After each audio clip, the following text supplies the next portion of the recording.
hood. Looks like someone's house is on fire. What's going on?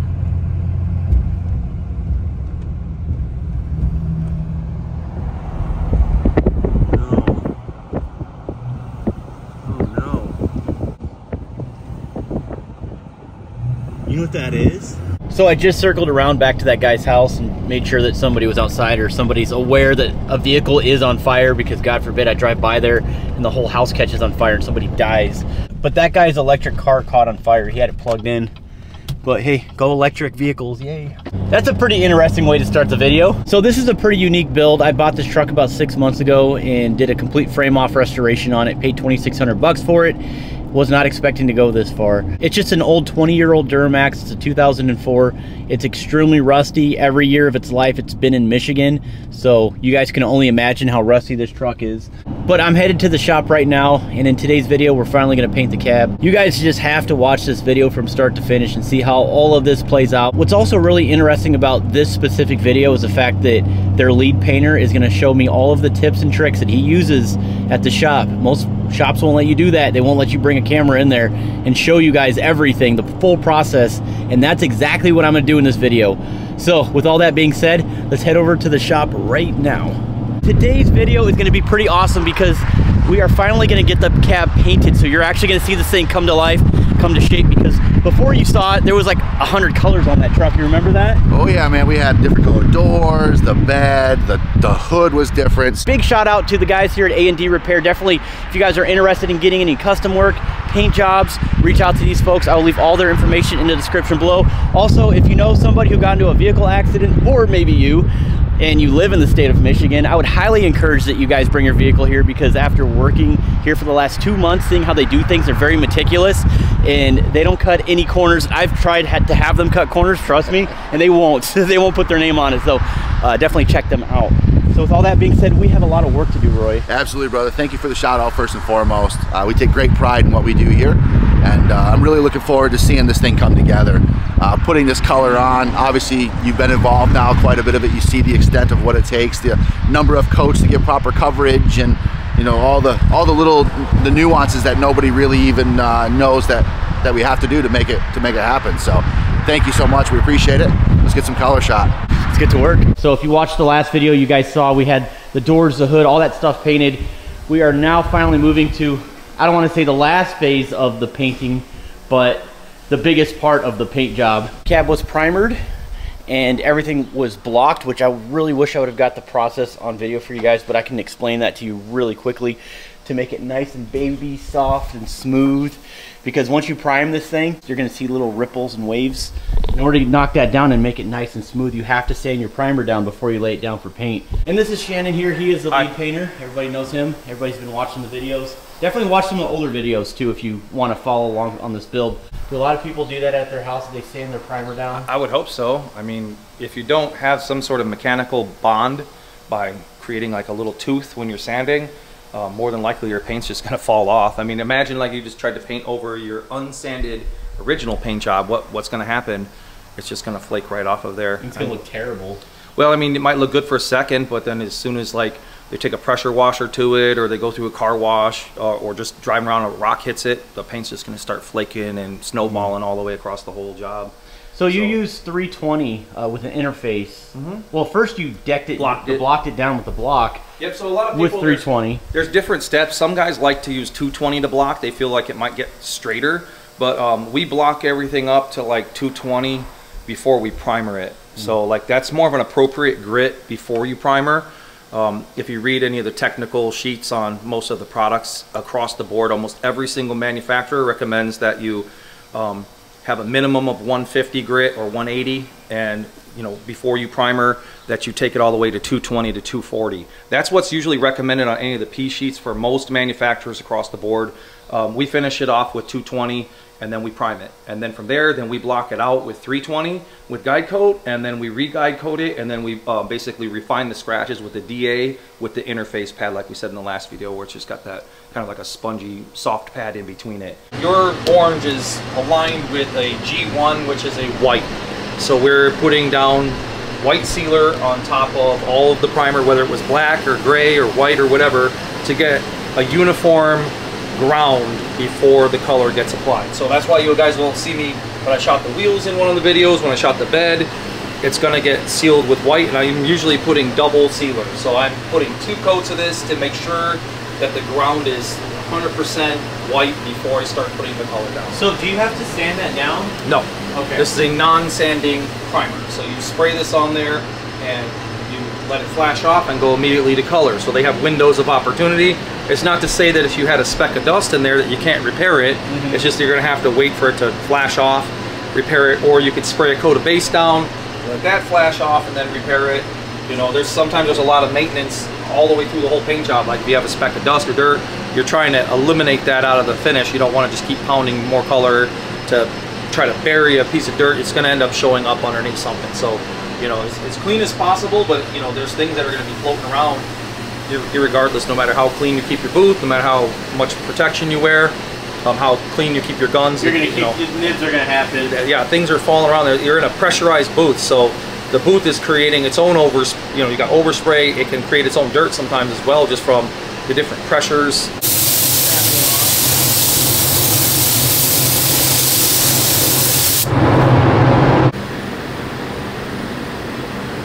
All right, so that is our first coat. How many coats do you say we're throwing down? I'm gonna put 2 coats of sealer. Oh, as a matter of fact, let me interrupt you really quick. You have a YouTube channel. I do. What is it called? It's Best Built 1000. Check him out, guys. Seriously, he's got some cool airbrushing stuff that he does on there. And actually, Yeah. I think you got a little bit of your truck on there yet. I have not put any of my truck on there yet. I've hand fabricated over half the cab already, you know, from scratch. You saw a lot of the metal work. I did see it. Another thing too, if you wanted to point out, when we talked about these bag liner systems and all, I can just put it upside down like so, and when I start spraying, I can vacuum this bag up till the paint comes in here and becomes a vacuum. And where would that come into play? Like when I'm shooting your rockers, I can actually shoot straight upside down and spray everything, you know what I mean? So I can shoot upside down any direction I want. That's kind of cool, so it like suctions the bag. Yep, it vacuums it in, so that way it's vacuuming the bag. It'll remove all the air right out of the bag.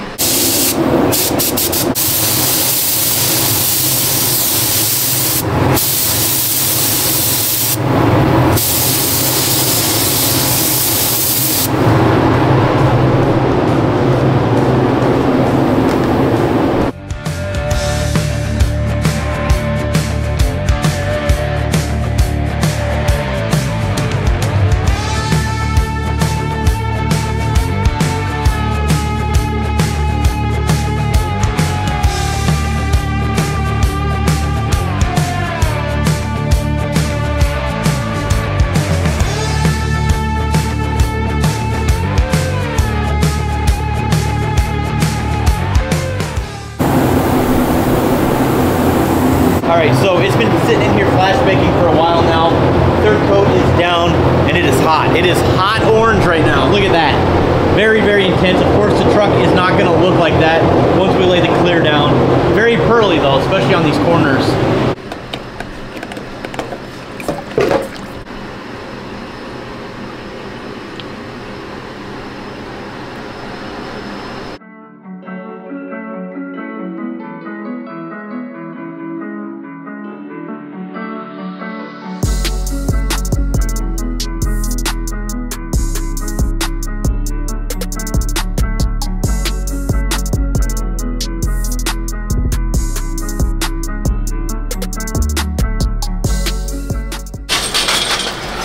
We have three coats, two and a half-ish. Yeah, it's like 3 on the outers, 2 on the inners. Yeah, so that's done. That's the final step as far as painting the cab.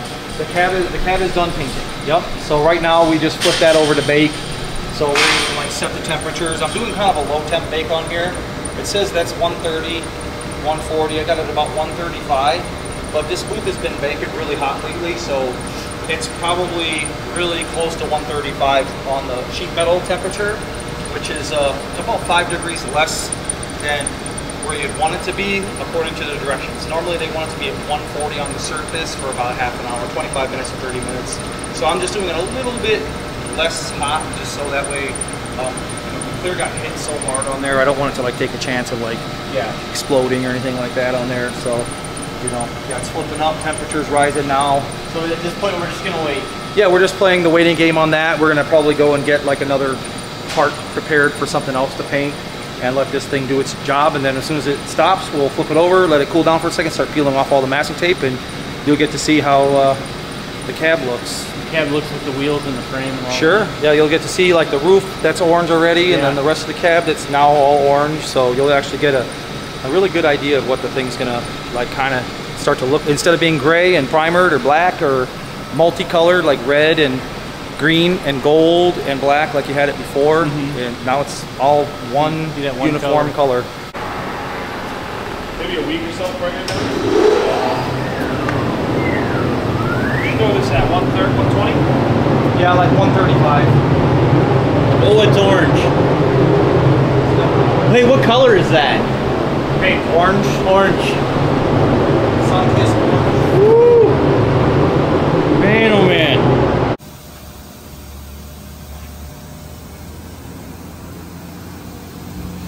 Done deal. Yeah, have fun putting it back together. Don't scratch it. Come on, Jimmy, you can help me. Nah, I don't know what you're talking about, dude. I gotta go home. Okay, we gotta put this truck back together, but I gotta say, orange on that blue looks so good. Looks so good. So basically that was hot metal that burnt into the glass. Dang it. So those spots are like in the glass. They're burnt into the glass. It's like melted glass. This glass is junk, isn't it? Well, it's not gonna look as good as your truck going back in.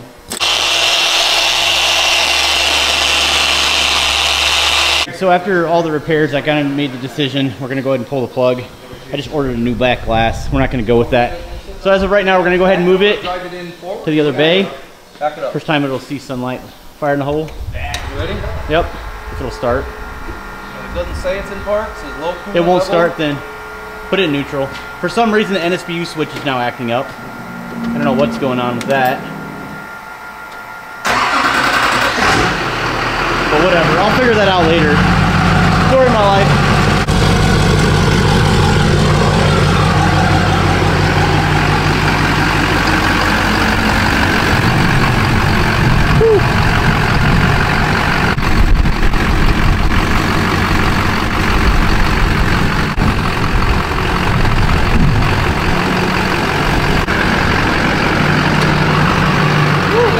Now, buddy. Yeah, it's jacked up. It's in park now. Yeah, it went in yeah, park. but you barely touched it. Maybe it's because we were pushing it, dude. It could have been. Yeah. You know what I mean? We were pushing it in. The shift cable's a little just chilling too, so very, those are very, very finicky. But we had to like pop it over all the threshold bumps and stuff. So yeah, we'll figure it out. 10 done.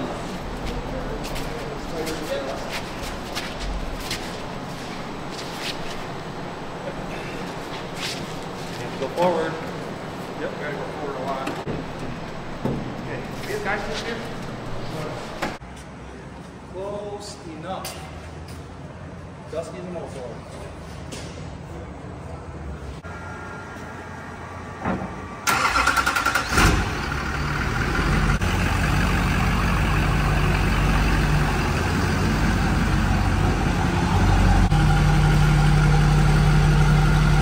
Yeah, we're gonna go ahead and get the doors in here too. Tomorrow is gonna be a lot of stuff, man. Oh yeah, we gotta put the glass back in. We got a lot of cleaning yet to do. We got a lot to do.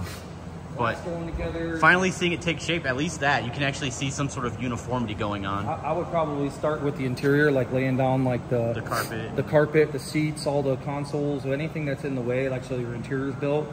And then that way all the wiring harnesses are ready to rumble, and we can stick the doors on and all that too, but they can easily just go and run the wiring through and then start getting everything ready, because the glass on the back doors are actually glued in as well. Right. So they're upstairs. I would recommend like we polish them out, get them looking really clean before the glass guy comes back out and reinstalls it. Yeah, like I said, guys, I just talked to the parts guy. He has the back glass on order. It's coming in tomorrow. Front glass as well. Yeah. I think that with the overall investment of what you got into this truck, it just wouldn't make sense to put in. You can. It's your truck, but I think it's going to look much nicer having a brand new glass in the front and the back.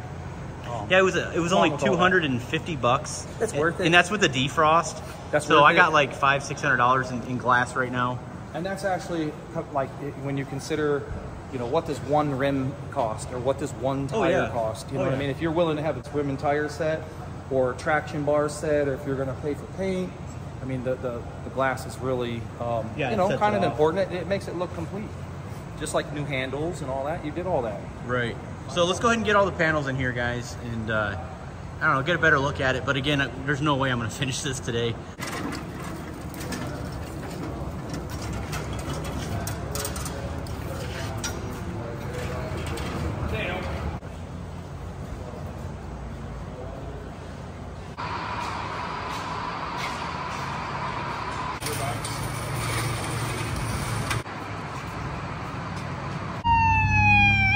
Well, guys, we got to put a hold on the build.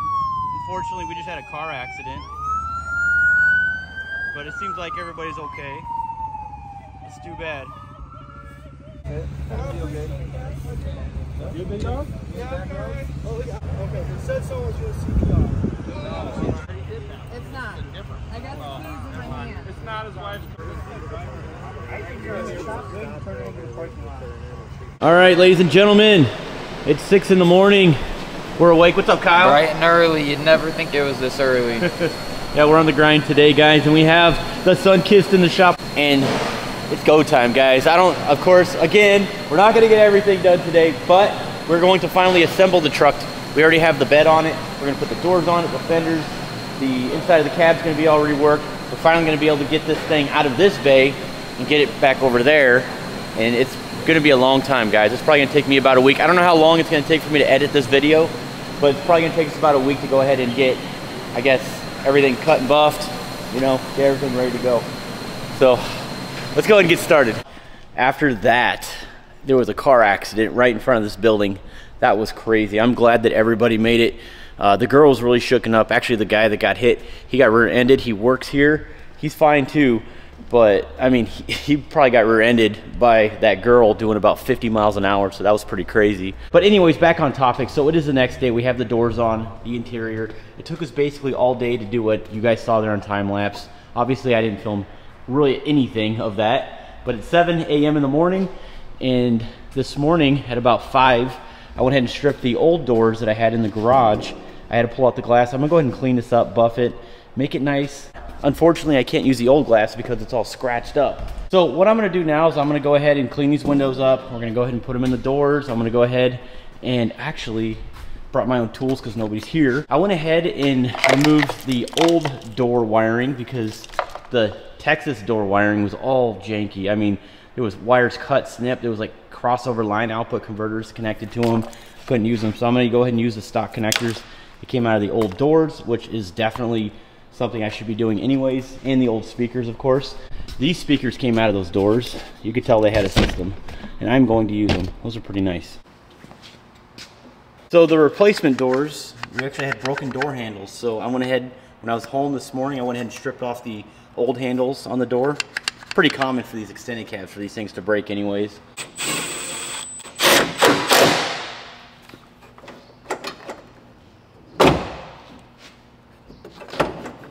Nice.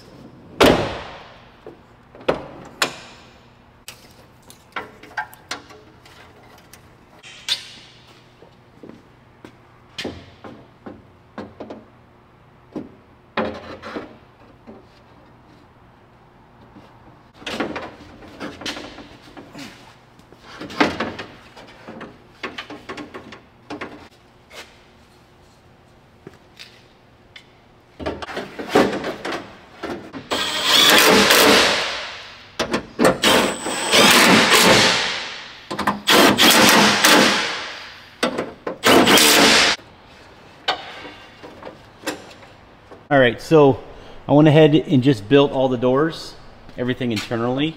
I won't be here on Monday, so the guys will be here to take over. But I was able to at least get all the little grunt work stuff done, I guess.